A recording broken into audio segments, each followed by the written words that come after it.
Bună tuturor și bine ați venit sau revenit pe canalul meu de YouTube la Cafeaua de Sâmbătă. Între timp mi-am dezlipit eticheta de pe fundul cănii. Beau din aceeași ceașcă de cafea din care am băut și sâmbăta trecută.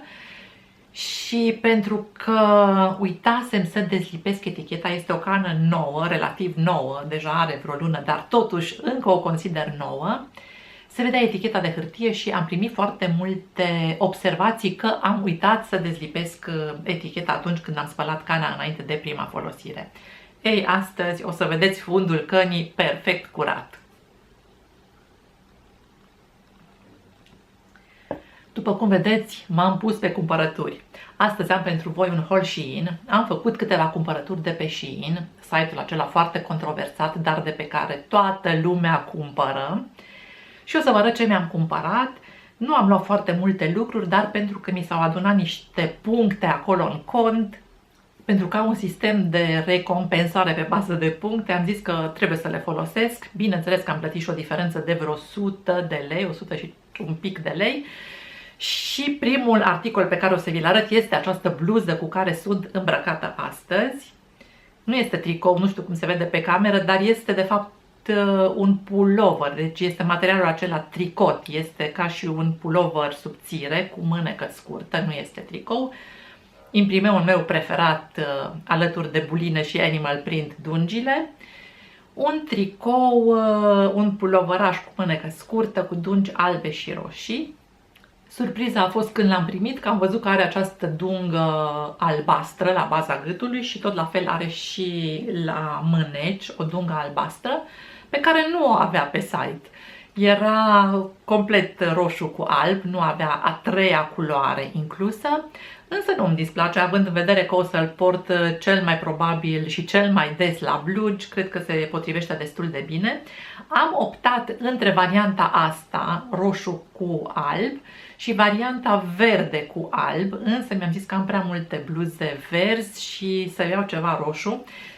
Bluza verde avea într-adevăr marginea asta de la baza gâtului cu roșu, deci erau trei culori, însă puloverul roșu cu alb nu avea această a treia culoare inclusă și un pic am fost surprinsă, dar știți cum e cu site-urile astea chinezești, nu întotdeauna primești ceea ce comanzi.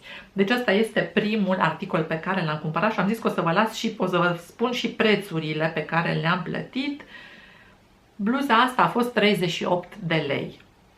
Apoi mi-am luat, văd că asta este următorul 17 lei, a fost o rochie de plajă, căreia i-am simțit lipsa atunci când am fost în vacanță în Gran Canaria.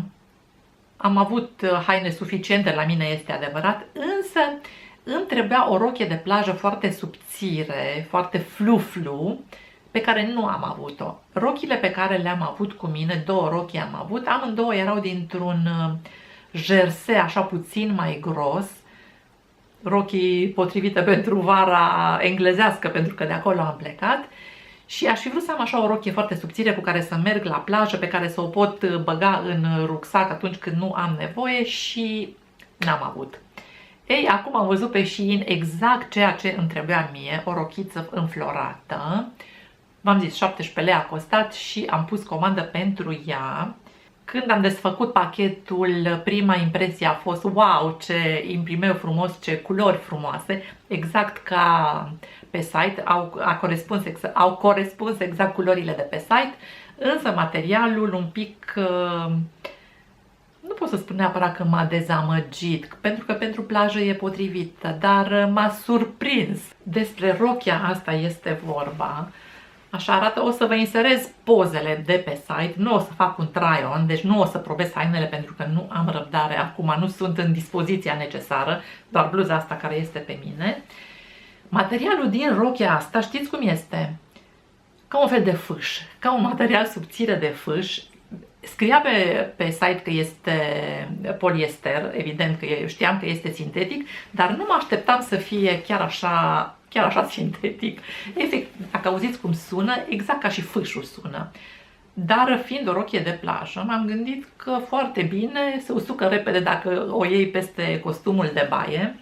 Rochia am luat-o în mărimea L, pentru că îmi place să fie așa mai largă și am făcut bine că am luat o mărimea L pentru că peste piept îmi este fixă, adică poate puțin lejeră, dar este mărimea potrivită. Dacă îmi luam M, cred că îmi venea prea fixă și nu vreau să fie fixă. Asta era ideea, să fie foarte largă și să fie foarte comodă, foarte lejeră.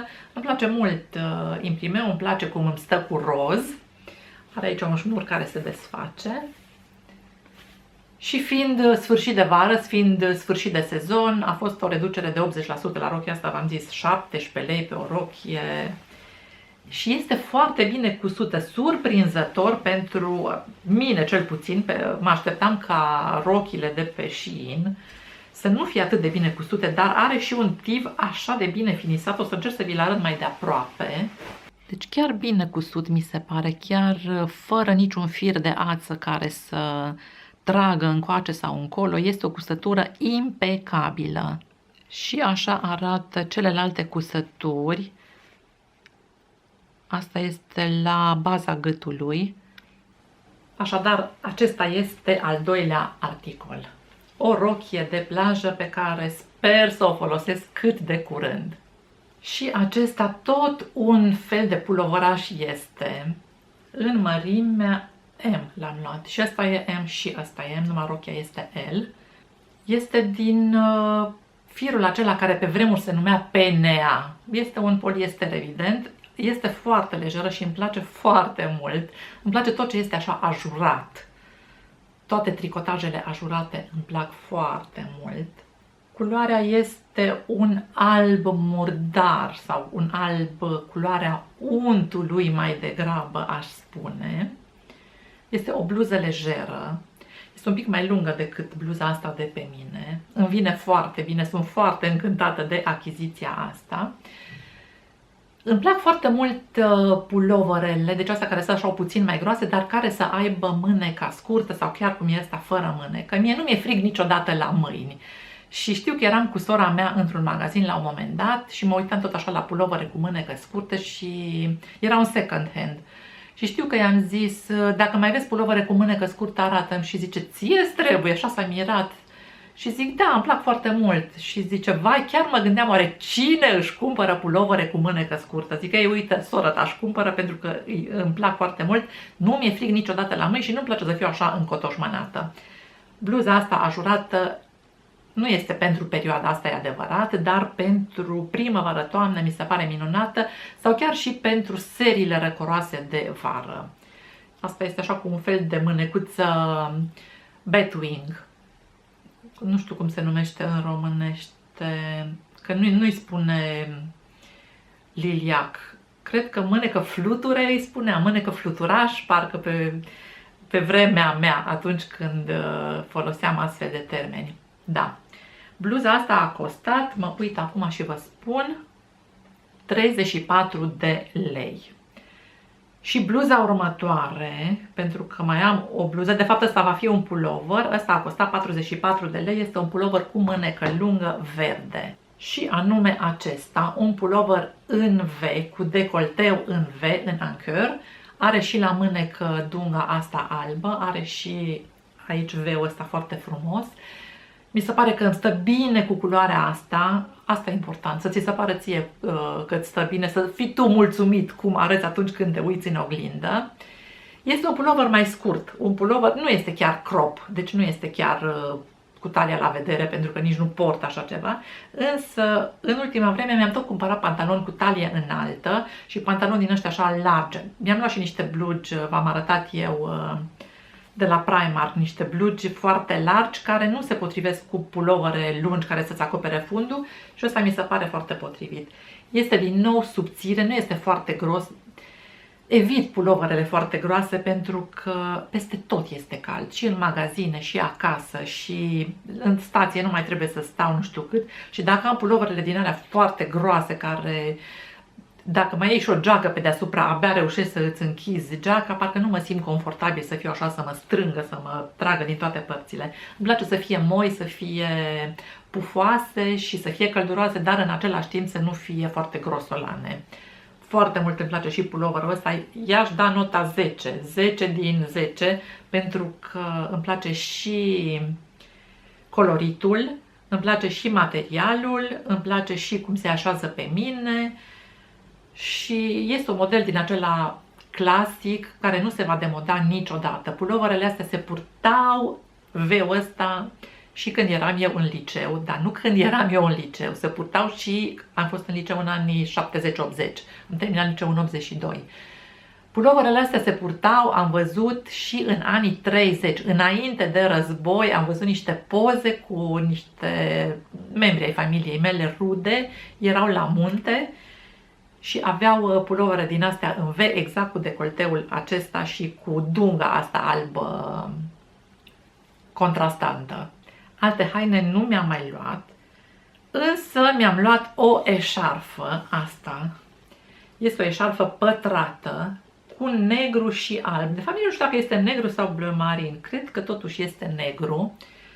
Un imprimeu așa grafic, simplu, chiar simplist aș spune, care merge la orice. Este un material foarte mătăsos. Nu este mătase, evident că este poliester. 9 lei a costat eșarfa asta. Pe o parte este așa mai lucioasă pe partea asta și pe partea asta nu este chiar așa lucioasă, dar se poate purta pe ambele părți. Mi se pare că merge la absolut orice culoare, fiind non-culorile astea alb și negru. Mi se pare drăguță. De fapt, de-aia am cumpărat-o, că mi s-a părut drăguță. Și de cum începe toamna, eu am o mică sensibilitate la gât, aș putea să spun, foarte ușor răcesc dacă mi-e frig la gât.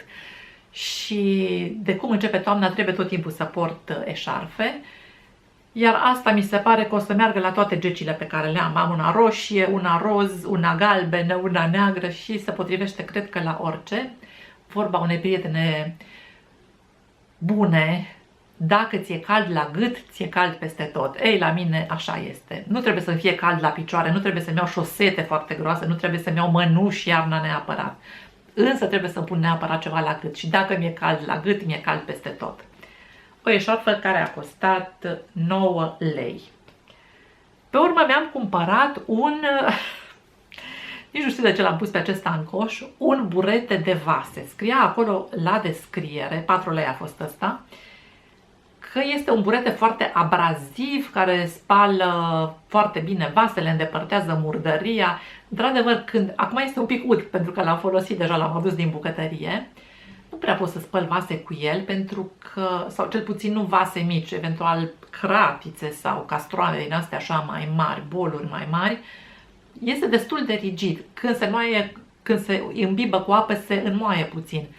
Însă este extraordinar de bun la curățatul suprafețelor.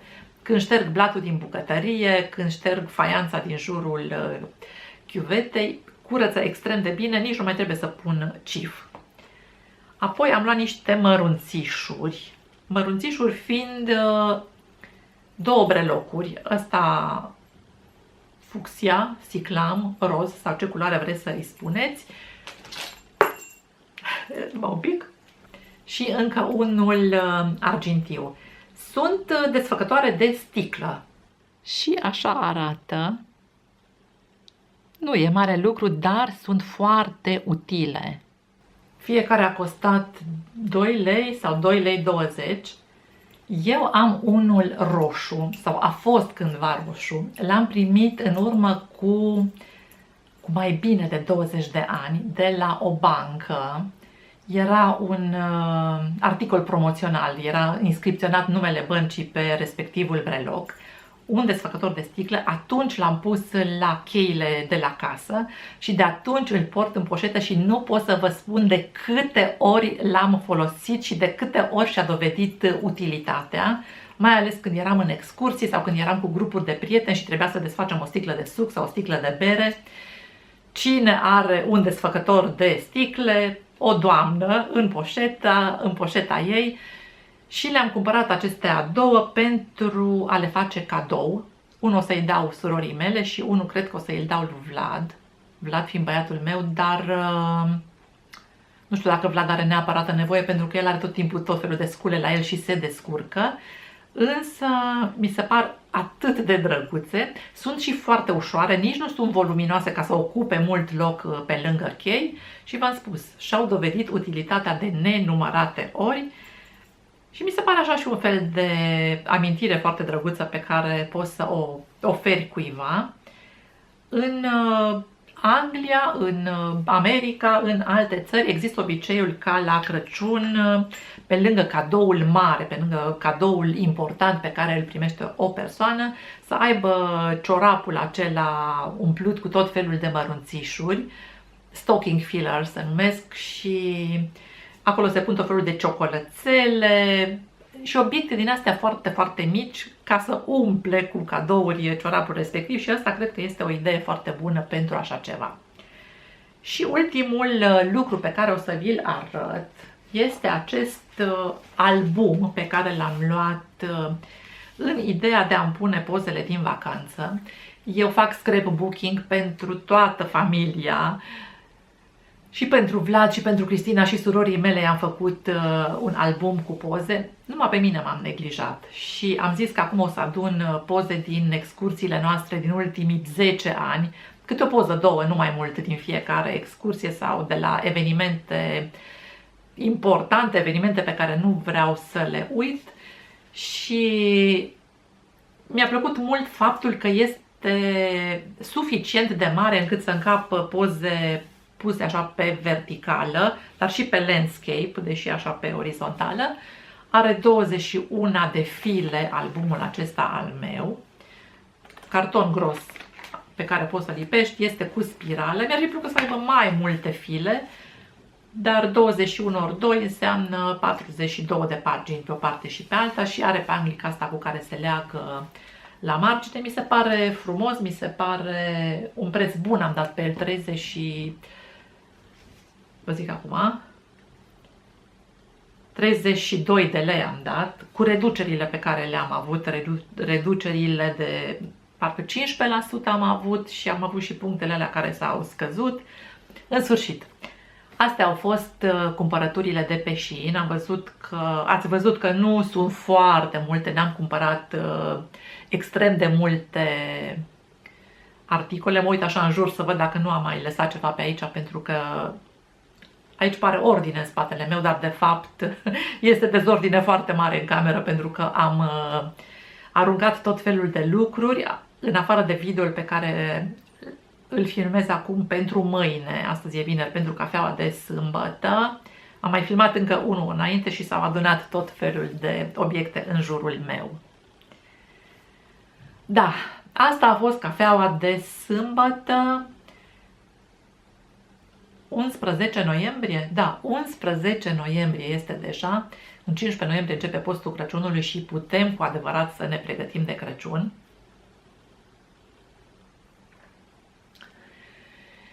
Eu vă mulțumesc tuturor pentru vizionare. Dacă v-a plăcut acest video, dacă vă plac videourile cu cumpărături, să îmi spuneți, pentru că o să mai fac astfel de videouri. Nu cred că o să mai fac comandă Shein până după anul nou, pentru că nu vreau să am surpriza neplăcută, să nu primesc pachetul la timp. Nu vreau să mă bazez pe Shein, pe site-uri din astea care sunt la celălalt capăt al lumii, ca să cumpăr lucruri în vederea Crăciunului. Deși nu intenționez să fac cadouri decât copiilor din familie, nepoților adică. Vă mulțumesc tuturor pentru vizionare. Dacă v-a plăcut acest video, nu uitați să-i dați un like. M-aș bucura foarte tare să vă abonați la canalul meu, pentru că nu costă absolut nimic. M-aș bucura la fel de tare dacă o să mă urmăriți și pe Instagram, pe contul ioanaspune.ro. Dacă v-a plăcut acest video, după cum spuneam și repet, dați-i un like și să ne vedem cu bine data viitoare.